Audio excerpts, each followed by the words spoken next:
Hello students, biotechnology part 7 मध्ये आपले सगळ्यांचं स्वागत आहे.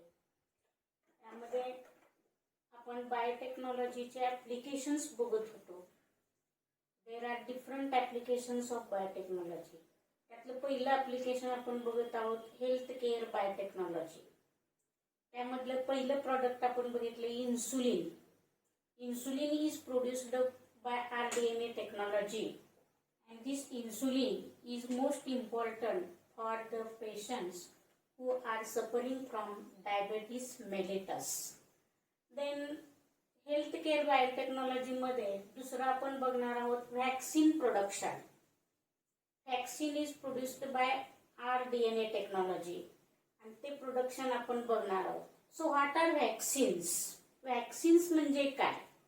तर बघा इथे लिहिलेलं आहे vaccine is a biological preparation that provide acquired immunity against certain disease. म्हणजे वेगवेगळ्या रोगांसाठी वेगवेगळ्या प्रकारच्या लसी निर्माण केलेल्या आहेत. त्या लसीविषयी आपण बघणार आहोत. तर लस म्हणजे काय, व्हॅक्सिन म्हणजे काय?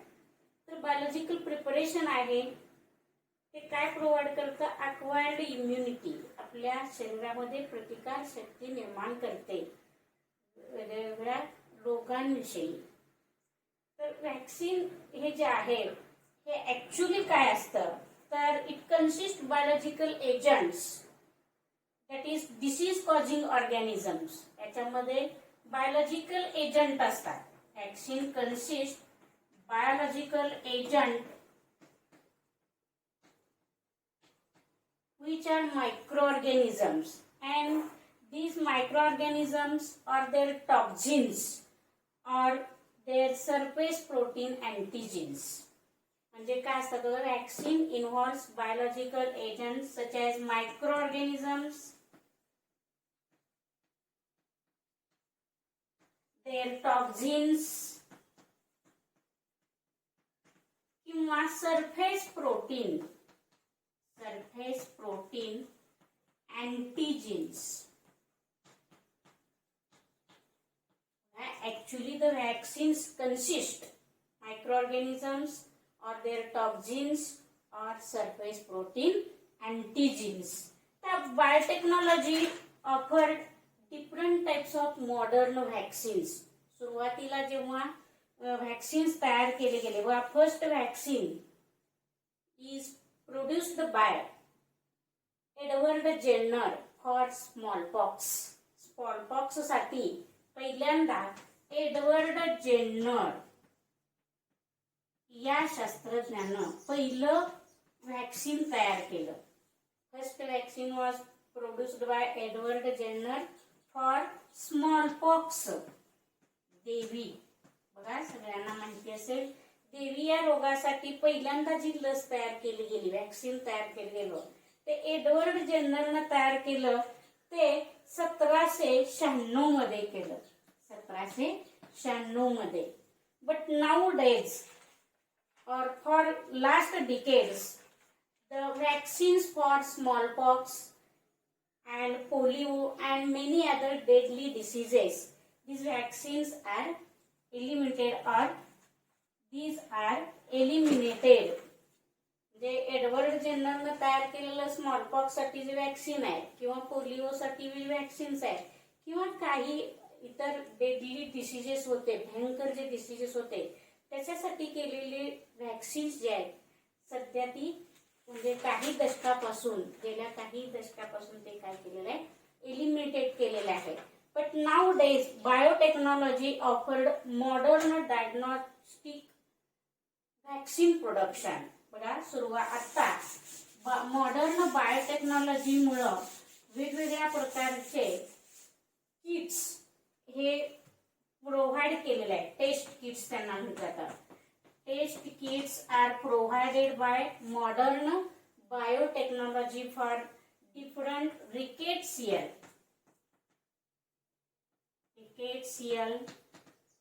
bacterial vaccines and viral vaccines.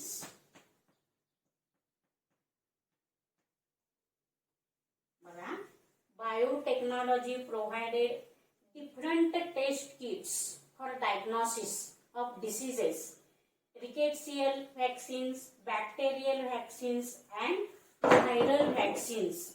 These are nowadays modern biotechnological kits for various types of diagnosis of various diseases. Here, radio-labeled biological therapeutic vaccines, radio-labeled biological therapeutics बघा, radio-labeled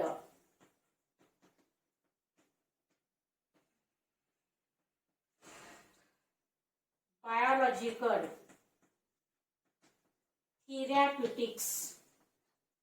थेरॅप्युटिक्स म्हणजे रोग बऱ्या करण्यासाठी जे वापरलं जातं त्याला थेरॅप्युटिक्स म्हटलं जातं. तर radio labelled biological therapeutics are also provided to imagination किंवा imaging and analysis of various types of diseases. Nowadays, radio-labeled biological therapeutics are also used in imaging and analysis of different types of diseases and different types of vaccines for different types of diseases.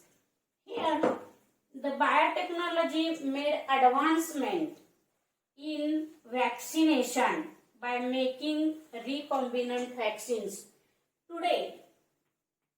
Nowadays, biotechnology is used to produce recombinant vaccines. That is, vaccines are produced by rDNA technology. And these recombinant technology, जे vaccines आहेत, these are used to eradicate non-communicable diseases. जे बायोटेक्नॉलॉजीने तयार केलेले किंवा rDNA टेक्नॉलॉजीने तयार केलेले जे vaccines आहेत ते कशासाठी वापरले जातात? टू इरॅडिकेट म्हणजे नाश करणे. Eradicate non communicable diseases. त्यानंतर दुसरं, these are also most effective diseases for bacterial and viral disorders. rDNA टेक्नॉलॉजीने तयार केलेले जे वॅक्सिन्स आहेत, these are more effective for bacterial and viral diseases. पुन्हा एकदा, the vaccines which are produced by rDNA technology are used to eradicate non-communicable diseases like cancer.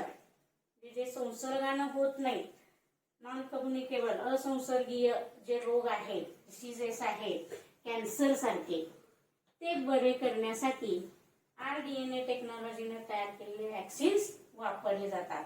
आता हे जे vaccines आहेत rDNA टेक्नॉलॉजीने तयार केलेले, these are also effective for bacterial and viral diseases.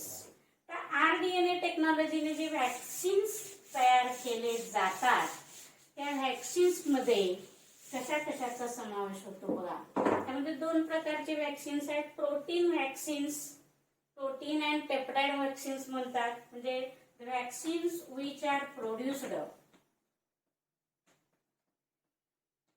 vaccines which are produced by rDNA technology.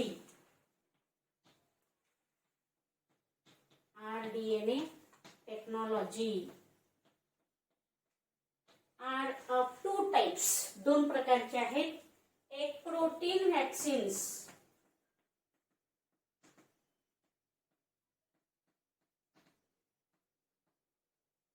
आणि दुसरे आहे DNA vaccines.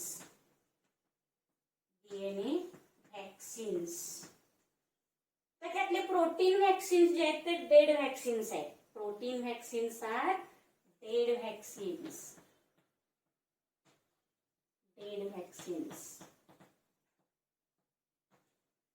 आणि डीएनए व्हॅक्सिन्स मध्ये जे डीएनए व्हॅक्सिन्स आहे, DNA fragment is specially coded for some pathogen or some proteins.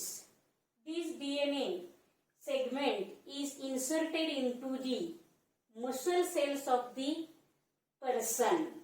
जे एखाद्या व्यक्ती जे व्हॅक्सिनेटेड, ज्याला लस द्यायची आहे, अशा व्यक्तीच्या मसल सेल्स मध्ये हा ठराविक डीएनए कोडेड डीएनए सेगमेंट हा इन्सर्ट केला जातो. This DNA segment which is inserted in muscle cells, it is incorporated into the muscle cells and it is specially coded for that protein. And thus the DNA vaccines which are prepared by rDNA technology are used to cure various types of diseases. This DNA vaccines is modern technology of vaccine production.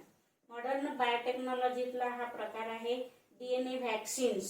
Nowadays it is used to cure various types of diseases. तर what are the advantages और benefits of DNA vaccines. ह्या DNA व्हॅक्सिनचे benefits काय बघा. Benefits of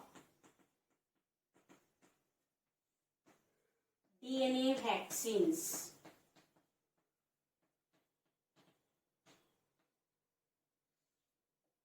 फायदे काय आहेत, तर त्यातला पहिला फायदा बघा डीएनए व्हॅक्सिनचा, no risk of infection. No risk of infection. No risk of infection by pathogen.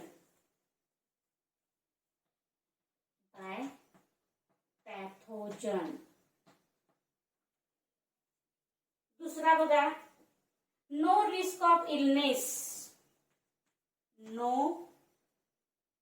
Risk of illness by contamination. by contamination of vaccine. Contamination of vaccine.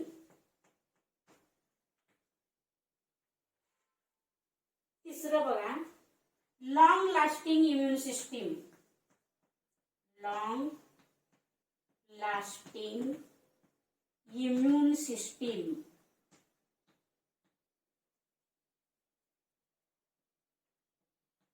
long lasting immune system response.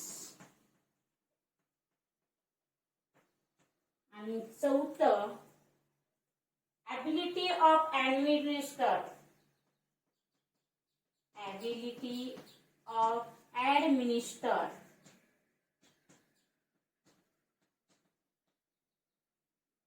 vaccines for variety of diseases. Vaccines for variety of diseases. Variety for diseases in single shot. In single shot. बघा, RDNA टेक्नॉलॉजीनं दोन प्रकारचे vaccines तयार केले जातात, protein vaccines आणि DNA vaccines. त्यातले protein vaccines हे डेड व्हॅक्सिन्स आहेत. तर डीएनए व्हॅक्सिन्स जे आहेत, DNA coded with DNA segment coded with protein are inserted in the muscle cells of person which is vaccinated. Then in that muscle cells of that person, this DNA is incorporated and work their function in that muscle cells. So these DNA vaccines have the number of benefits. अनेक फायदे आहेत. No risk of infection by pathogen. We know these vaccines are nothing but the pathogens, microorganisms or their toxins.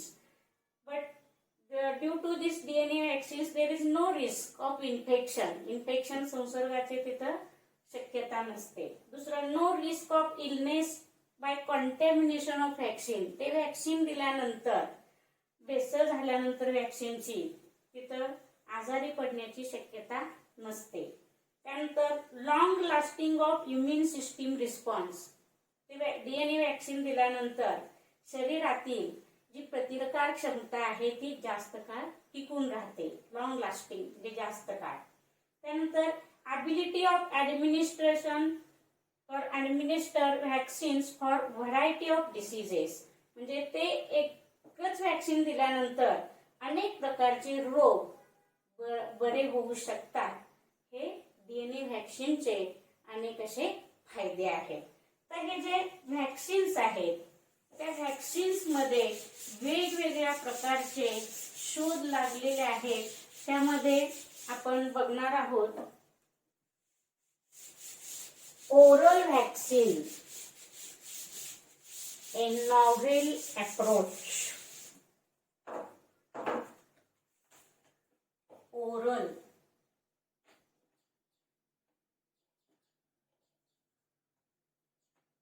Oral vaccine.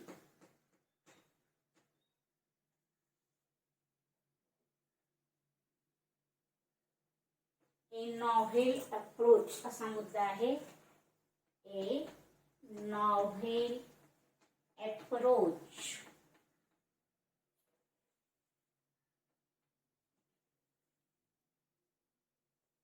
Novel approach म्हणजे अकल्पित अशा प्रकारचा हा दृष्टिकोन आहे किंवा अपूर्व अशा प्रकारचा हा दृष्टिकोन आहे. Oral vaccine.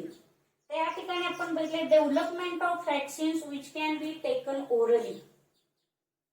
Development of vaccines which can be taken orally is the modern research in biotechnology. Biotechnology मधला हा एक लेटेस्ट रिसर्च आहे की त्याच्यामध्ये डेव्हलपमेंट ऑफ ओरल व्हॅक्सिन्स.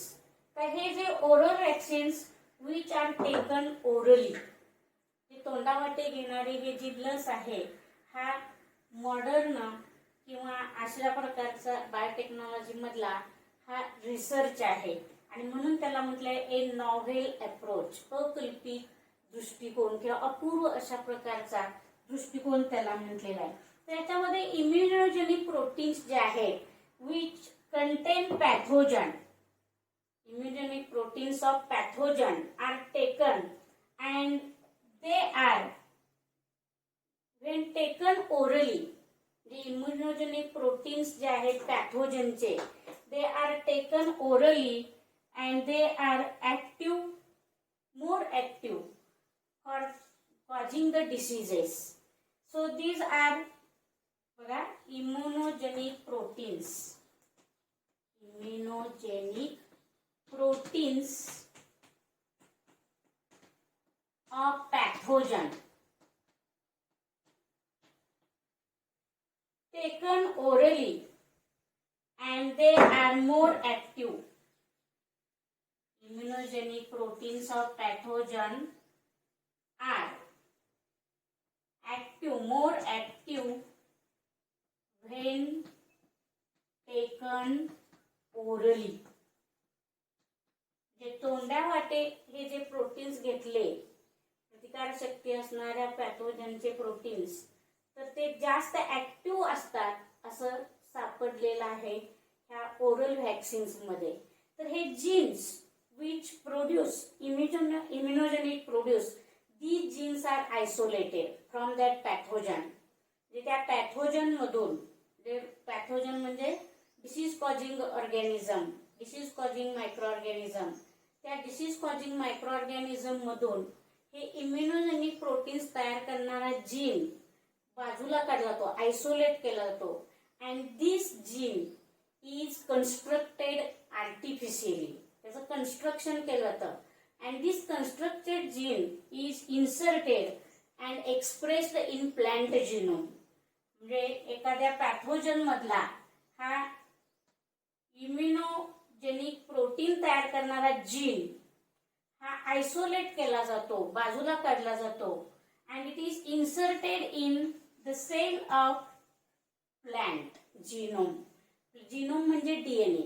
एखाद्या प्लॅनच्या सेलच्या जिनोम मध्ये DNA मध्ये हा प्रोटीन जो आहे की जो इम्युनोजेनिक आहे तो प्रोटीन करणारा जीन इन्सर्ट केला जातो आणि तो एक्सप्रेस करतो. त्याचं जो कॅरेक्टर आहे ते कॅरेक्टर ह्या प्लॅन्ट पार्ट मध्ये किंवा प्लॅन्ट मध्ये तो एक्सप्रेस करतो आणि मग अशा प्रकारचे जे व्हॅक्सिन्स तयार केले जातात ते ह्युमन बिंगला, ॲनिमल्सला किंवा ह्युमन बिंगला ओरली दिलं जातं to cure the diseases or for the vaccination. व्हॅक्सिनेशनसाठी हा जो जीन आहे तो काय केला, तो इन्सर्ट केला, तो ह्युमन बिंग मध्ये ओरली दिला जातो.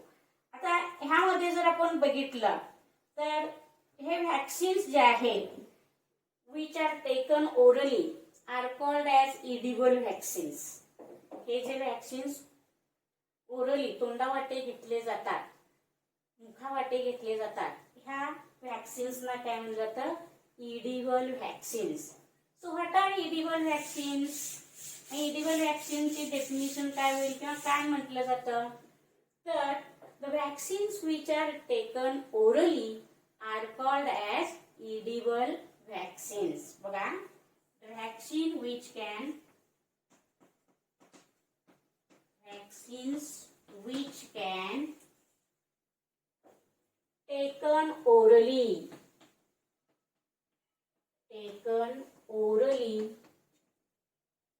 are called as edible vaccines. edible vaccines असं त्याला म्हटलं जातं. म्हणजे काही व्हॅक्सिन्स हे मुखावाटे सुद्धा घेतले जातात. तर अशा प्रकारचे व्हॅक्सिन जे आहे ते काही क्रॉप प्लांट्स जे आहेत जे पिकं त्या क्रॉप प्लांट्स मध्ये जर आपण बघितलं, this crop plants are use to produce antigens. काही क्रॉप प्लांट्स हे अँटीजिन्स तयार करण्यासाठी वापरले जातात. तर हे अँटीजिन्स कशासाठी वापरले जातात, टू प्रोड्यूस इडिबल व्हॅक्सिन्स. म्हणजे some crop plants are also used to produce edible vaccines.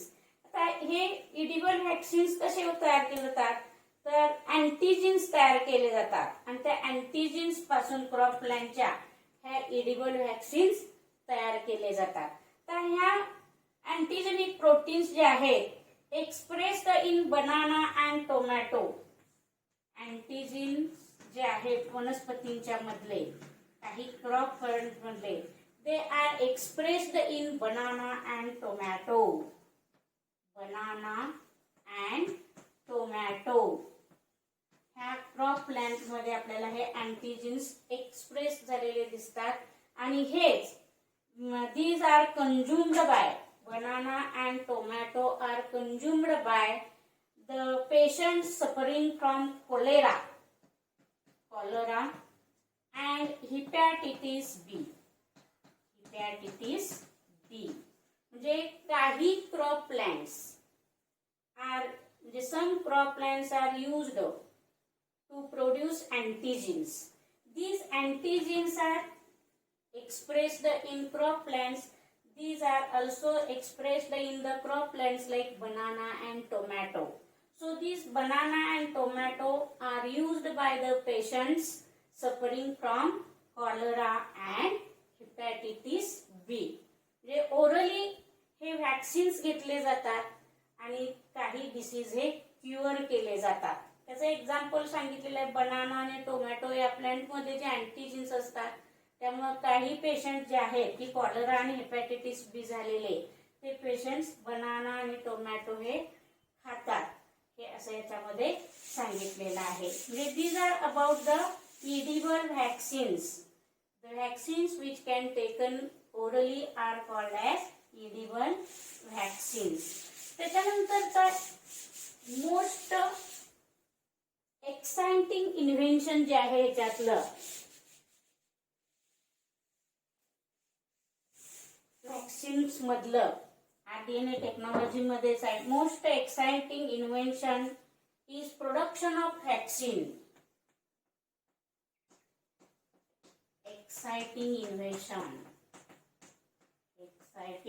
invention रोमहर्षक किंवा रोमांचक आपण त्याला म्हणतो, रोमांचक शोध आपल्याला आहे production of vaccines melt in mouth. Vaccines melt in mouth.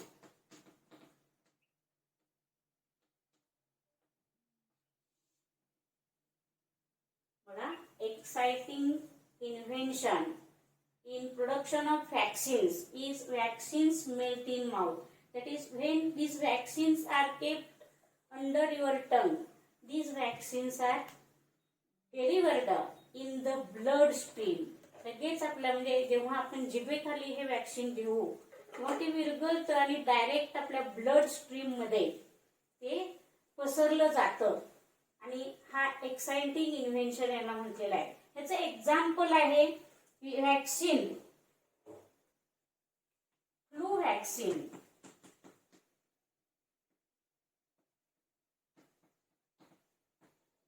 Flu vaccine आहे, flu vaccine from bacillus.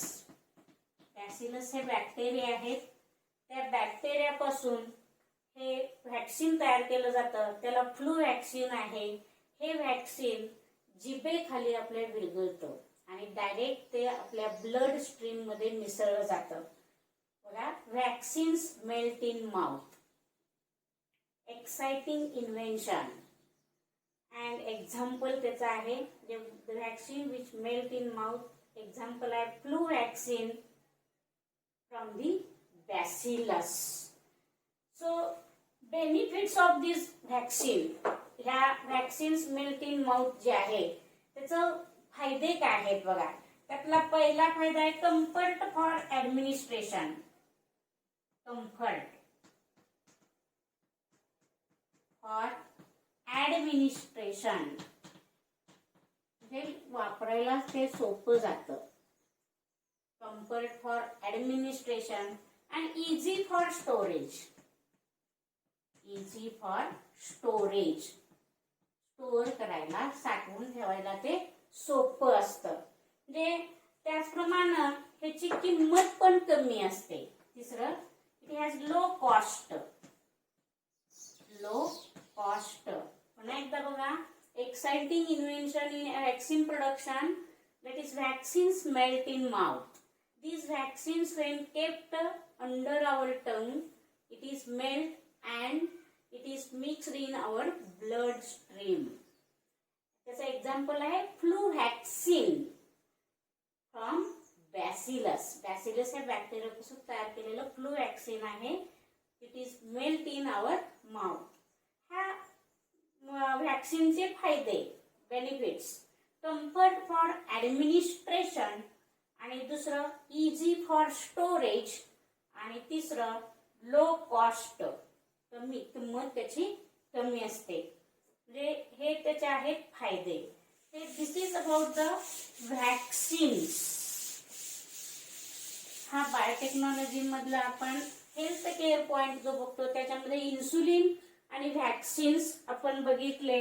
Vaccines मध्ये आपण व्हॅक्सिन म्हणजे काय बघितलं, व्हॅक्सिन वेगवेगळ्या प्रकारचे कसे आहेत बघितलं. आरडीएनए टेक्नॉलॉजीने जे व्हॅक्सिन तयार केले जातात त्याचे फायदे बघितले. डीएनए व्हॅक्सिनचे फायदे बघितले. त्याचप्रमाणे इम्युनोजेनिक प्रोटीन्स जे आहेत की त्याच्यामध्ये ओरल व्हॅक्सिन्स जे आहेत ते बघितले. आणि vaccines melt in our mouth हे सुद्धा आपण इन्व्हेन्शन बघितलेलं आहे आणि त्याचे फायदे बघितले. त्यानंतरचा दुसरा ऍप्लिकेशन आहे बायोटेक्नॉलॉजीचं, use of biotechnology in agriculture. बघा, दुसरा आहे use of biotechnology. Use of biotechnology in agriculture.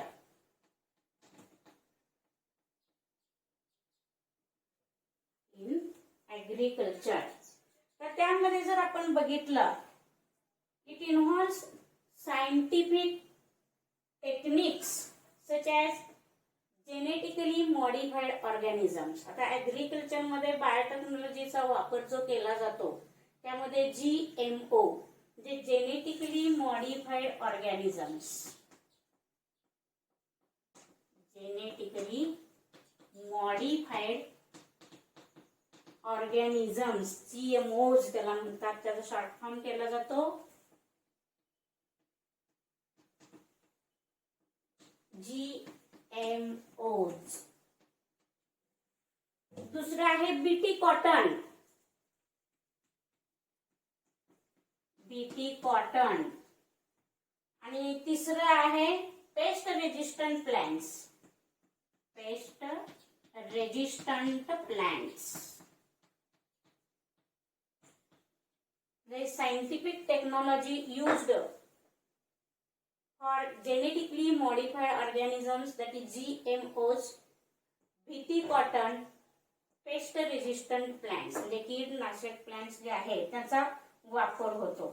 तर बायोटेक्नॉलॉजीचा ॲग्रिकल्चर मध्ये जो उपयोग आहे, it is helps in modifying the plants, animals and micro organisms to improve their agricultural productivity. जे प्लांट्स असतील, ॲनिमल्स असतील किंवा मायक्रो ऑर्गॅनिझम्स असतील त्यांच्यामध्ये मॉडिफिकेशन केलं जातं आणि त्यांची जी ॲग्रिकल्चरल प्रोडक्टिव्हिटी जी आहे ती प्रोडक्टिव्हिटी इन्क्रीज केली जाते, उत्पादन वाढवलं जातं. त्याच्यामध्ये आपण बघितलं तर टिश्यू कल्चर टेक्निक, ऊती संवर्धन आपण म्हणतो, टिश्यू कल्चर टेक्निक जे आहे, tissue culture technique, it is mostly used in micro propagation. Tissue culture technique agriculture मध्ये जास्त महत्वाचे आहे आणि ती मोस्टली कशामध्ये वापरली जाते, मायक्रो प्रोपगेशन. मायक्रो प्रोपगेशन म्हणजे वनस्पतीचा लहानात लहान भाग घेऊन त्याच्यापासून तशाच प्रकारचे अनेक भाग निर्माण केले जातात टिश्यू कल्चर टेक्निक मध्ये. म्हणजे कमी जागेमध्ये कमी वेळेमध्ये भरपूर उत्पादन घेतलं जातं, त्याला मायक्रो प्रोपगेशन असं म्हटलं जातं. म्हणजे large scale propagation, micro propagation म्हणजे large scale propagation, propagation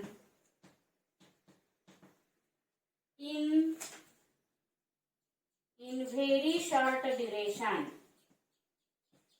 in very short duration, कमी काळ, शॉर्ट ड्युरेशन म्हणजे कमी काळामध्ये जास्त प्रमाणात उत्पादन घेतलं जातं, जास्त प्रमाणात प्रोपगेशन केलं जातं, त्याला मायक्रो प्रोपगेशन असं म्हटलं जातं.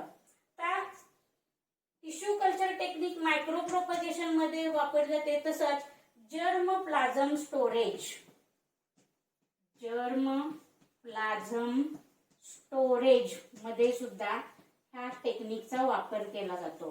Tissue culture technique is also used in germplasm storage and maintaining the specific genetic type. म्हणजे क्लोन्स जे आहेत ते क्लोन्स मेंटेन करण्यासाठी सुद्धा टिश्यू कल्चर टेक्निकचा वापर केला जातो. त्या जर्म प्लाझम जे आहे, ह्या जर्म प्लाझम टेक्निक मध्ये आपण बघितलं तर इट इज युज्ड टू, म्हणजे जर्म प्लाझम म्हणजे all the diverse alleles, all the diverse alleles for all genes in a given crop is called as germ प्लाझम.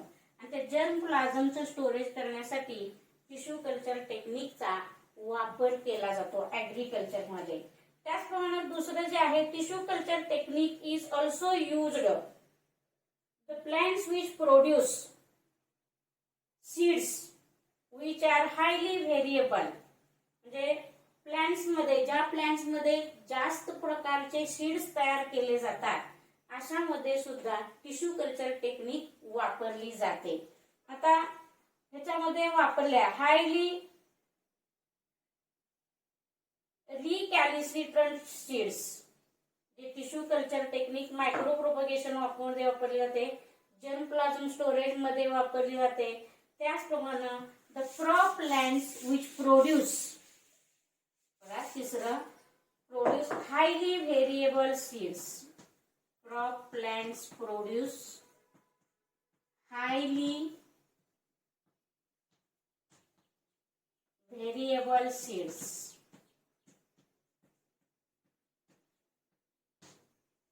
आता हे हायली व्हेरिएबल सीड्स मध्ये सुद्धा रिकॅलिसिट्रंट सीड्स जे आहेत ते रिकॅलिसिट्रंट सीड्स प्रोड्यूस करण्यासाठी हे टिश्यू कल्चर टेक्निक वापरलं जातं. मग हे रिकॅलिसिट्रंट म्हणजे काय? पुस्तकात चौकोनात दिलेलं आहे बघा आपल्या. Reduction in seed moisture content. Reduction in seed moisture content. Seed moisture content. प्रत्येक बियामध्ये मॉइश्चर असतं आणि ते पेरल्यानंतर त्याचं उगवून येत असतं ते पाणी वापरून त्याच्यामध्ये.